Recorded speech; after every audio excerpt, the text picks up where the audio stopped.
Hello, today's lesson is lesson 18, multiplying three factors and missing factors. So here I want to find the product of 6 times 3 times 5. To multiply three factors, we first multiply the two of the factors, and then we multiply the product we get with that by the third one, okay? All right, so there's two ways I can solve this. The first way is I can do 6 times 3. I know 6 times 3 equals 18. And then I can multiply that times 5. So I can do 18 times 5. So 5 times 8 is 40. Carry my 4. And then 5 times 1 is 5, plus 4 is 9. So my answer is 90. The other way I can do this is I can find what two numbers multiply the easiest.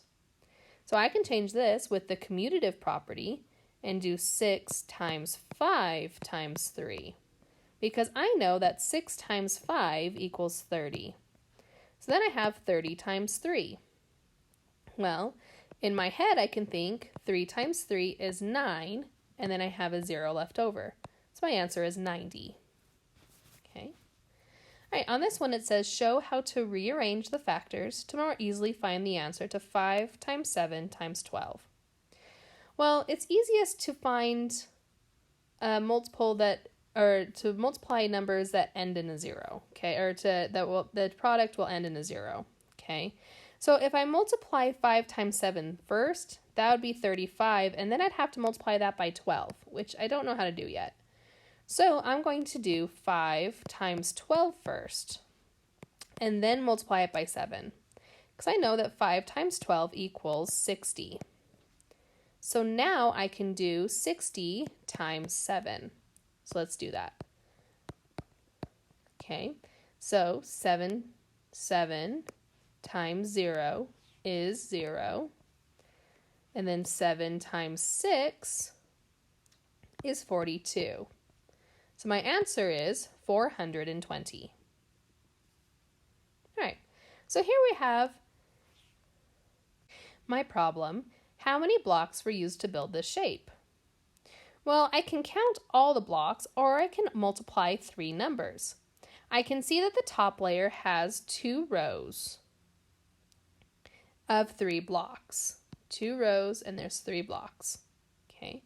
So I know that there are 2 times 3 blocks on the top layer. Okay, and I know that there has to be 2 times 3 blocks in the second layer as well. Since I have 2 layers, that means I can do 2 times 3 times 2. So 2 times 3 is 6, and then 6 times 2 is 12. Okay, so this shape was built with 12 blocks. All right, so the last part of this lesson is on finding the missing factor. So in the first problem, we have W times 3 equals 18. Before we start, we have to understand what each equation means. In A, we mean some number times 3 equals 18. In B, we have 3n, or 3 times n equals 24.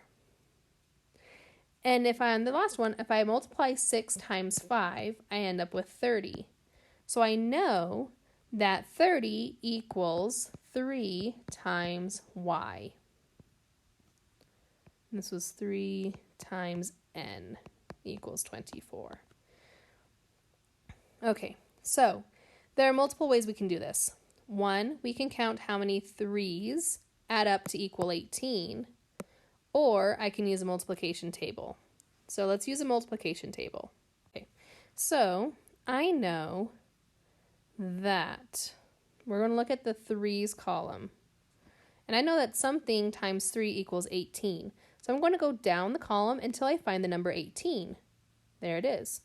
Then I'm going to follow that to the left and find my row. So I can see that 6 times 3 equals 18.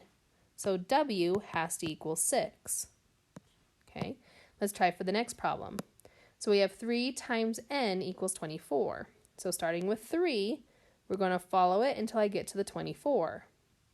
And then we'll follow it to the left, and I can see that 3 times 8 equals 24.